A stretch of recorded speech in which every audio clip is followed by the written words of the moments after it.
I raised the price of my best-selling product from $28 to $50, and last year, that 1-minute tweak made my shop $8,360 more than the year before from that single product alone. So here's what happened. A couple of years ago in my shop, Tiny Hands, I was selling my snow cone necklace at $28, but because they're very time-consuming to make, because they're so detailed, they were not very profitable at $28. So I decided to test raising the price as an experiment to see what would happen, right? So I took that same necklace from $28 to $35, and then more people bought it. And then I took it from $35 to $40, and people still kept buying. And eventually I landed at $49.99, which was almost double what I had originally been charging for the exact same product. I now have a full year of data at the higher price, which is what I want to talk about today. I went back and I pulled the numbers from my Shopify reports and I compared the 12 months before I raised the price,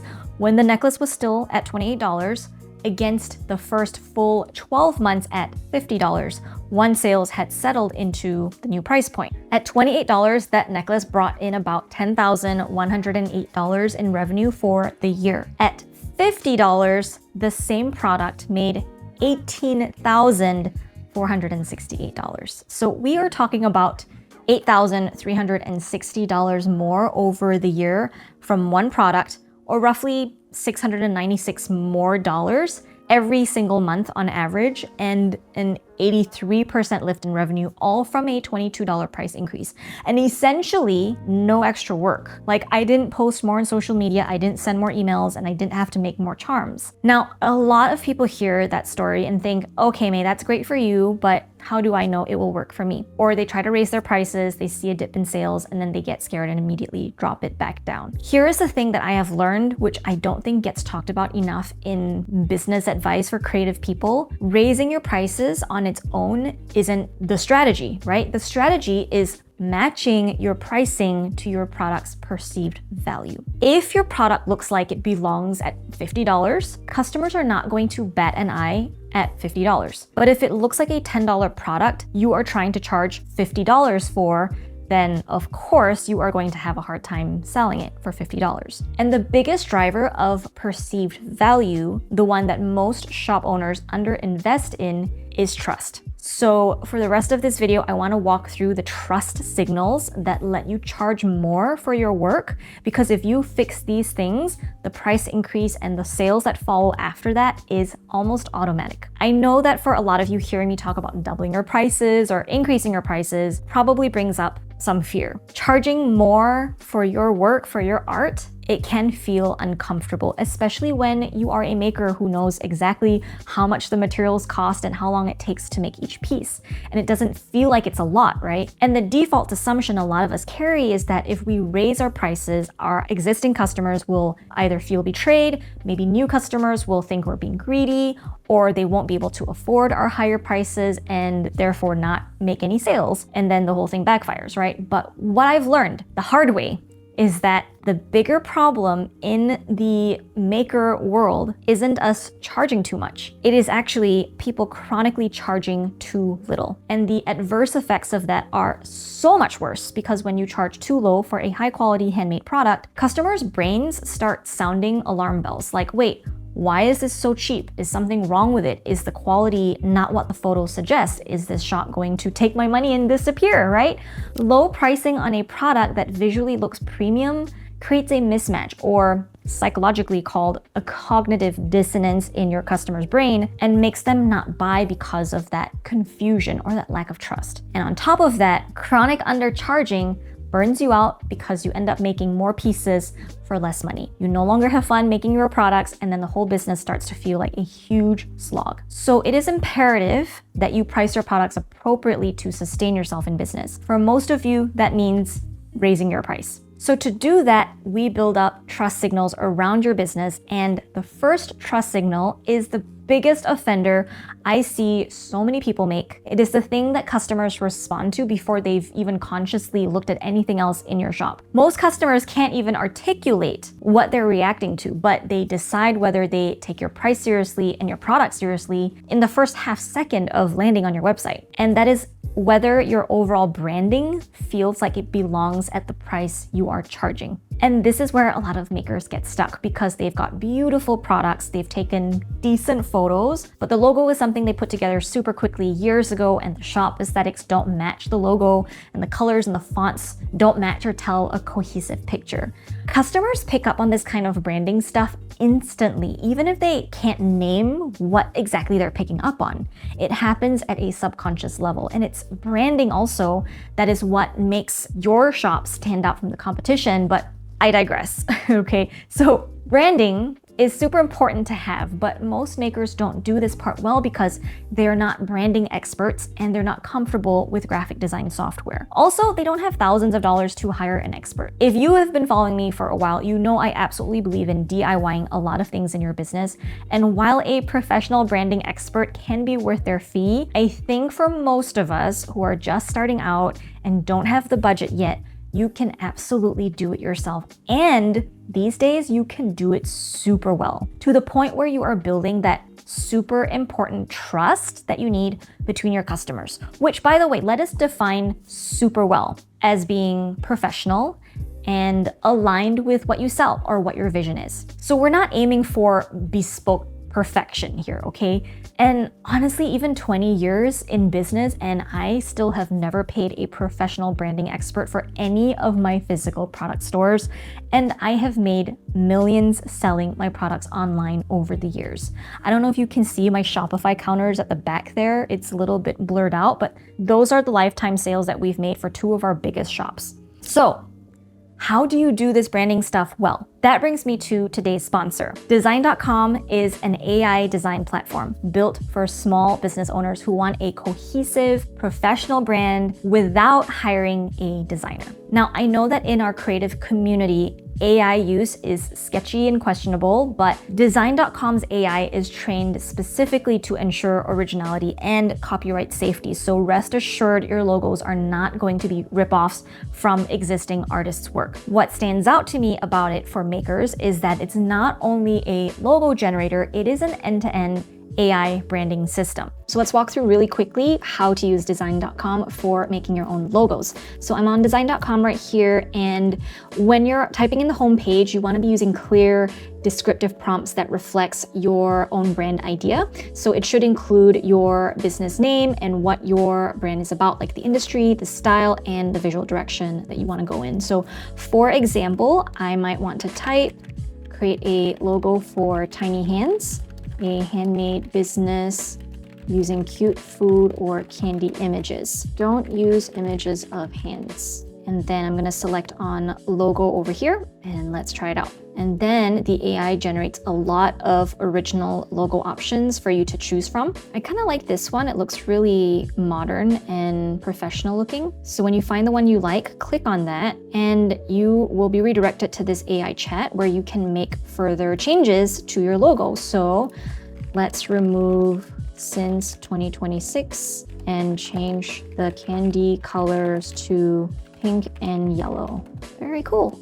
We can preview our logo to see it on business cards and on our website and so on. Once you're happy with those changes, then you can click on proceed with download. If you use Design.com, they take care of all of this for you automatically. And you can use your designs everywhere your shop's brand shows up, like on your products, your packaging, your business cards, and so on. You can start for free to see what their AI generates for your specific business. It is so much fun. So if you need to make your own branding or you want to upgrade what you have now, the link is in the description if you want to check it out. The second trust signal is where your customers spend the most time in your shop, which means it is also where their doubt grows the most if something is off. And that is your product photos. And I don't mean that you need like a professional studio setup or $2,000 in camera gear, okay? Because most of what fixes this is free. So I just mean the basics, right? Clear, natural lighting, a simple, uncluttered background so your product is the hero of the frame,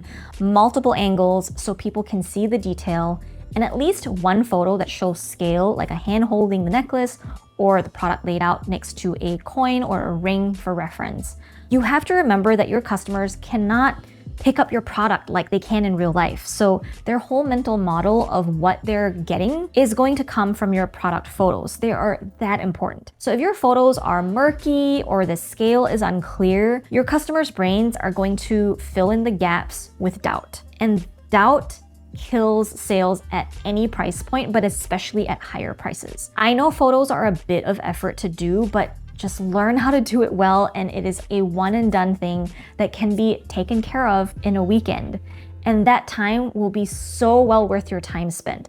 I like to call these product photos as business assets because you do the work once and it works hard for you over years and years and years. It truly is an asset for your business that no one can take away from you, and it does so much heavy lifting at selling for you. Number 3, I think, is what stops sales from happening, because it happens when a customer is right there on your product page, they are ready to buy, and then has one small question that you didn't answer, and then they leave your shop without ever messaging you to ask. You never see these lost sales in your inbox, which is what makes them very painful. What I'm talking about is your listing copy. Like, what is the product made of? What are the exact dimensions? How long is shipping gonna take? What happens if your product arrives damaged? These are all questions running through your customer's head when they're about to click buy on a $50, $80, $200 product from a shop that they have never ordered from before. If the listing doesn't answer those questions, they either message you, which slows down the sale and loses everyone who won't bother to ask, or they leave. So be specific, list materials, list dimensions, list shipping times with a realistic range. If your product has unique features, like say you sell a handbag with multiple compartments inside, please mention that or show that in the photos. Every question you answer in the listing is one more step closer the customer gets to buying from you. Bonus points if you can communicate all of this in your product photos as well as your written product descriptions. The 4th one, I wish someone had told me earlier in my business, because I lost sales for years by not doing it and I had no idea. So I'm telling you now. And it is about the objections that customers have with your product. So this is the fears and hesitations that they never email you about, which means you don't know about them even though they're costing you money every single week. So for a handmade product, the ones I see come up over and over again are, is it durable? What if it arrives broken, which we kind of talked about before? Like, is it really solid gold? You already know what your product's objections are because you've answered them a dozen times in customer emails and DMs or at craft shows. Put those answers directly in your listing or in a pinned FAQ section so the customer who wouldn't have asked gets reassured without ever having to reach out. And here's another one that surprised me when I started paying attention to it. A lot of your trust signals work on shoppers who never end up using them. And number 5 is the biggest one in that category. And that's your support setup. So that means having an easy to find contact link, a response time expectation, something like I reply within 1 to 2 business days. That works just fine. An FAQ page, maybe a phone number if you take calls. Honestly, because I'm an introvert and I don't want to have to take calls, I have a phone number, but people rarely call in the first place. And when they do, they go to voicemail and we follow up with the customer after that over email. My point is, all of these work as trust signals, even for customers who never end up using them, because the visible support tells the customer that if something goes wrong, there will be a real person on the other side available to help them. And that builds so much confidence and trust in you as a brand. And number 6 is the one that trips up newer shop owners the hardest because there is a common misunderstanding about what this even means in practice. And the discouragement that comes from that misunderstanding is what keeps a lot of makers stuck at lower price points for years longer than they need to be. It is social proof. People think social proof means thousands of 5-star reviews, and they get discouraged because they don't have that yet, especially if you are just starting out. But real social proof can be so much smaller and simpler than that. It can be just a handful of reviews on your shop. It can be customer DMs sharing how much they love their piece. Copy and paste that, put that on your website. It can be testimonials from custom order clients that you've already worked with. It can even be friends or family who have bought from you and can give you a short, honest quote about the product they have. The point isn't volume, it's just evidence that someone other than you has said that your product is good. So a shop with 6 thoughtful reviews will outsell the same shop with 0 reviews every single time. Now, I know a lot of you are exhausted from doing Instagram reels or being told that Etsy SEO is the only thing you need to work on, or that if you just lower your price a little bit more, that the sales will come. You already know those things aren't working for you because you can feel it in how few sales you're getting, right? What you actually need, and what I don't think anyone out there is giving you right now, is a tailored sales strategy for your specific shop. Something that looks at what you've already got, so looking at your specific products, your specific prices, your photos, your shop data, and then tells you the 2 to 3 things that are actually going to help you grow your business this week, and then the next week,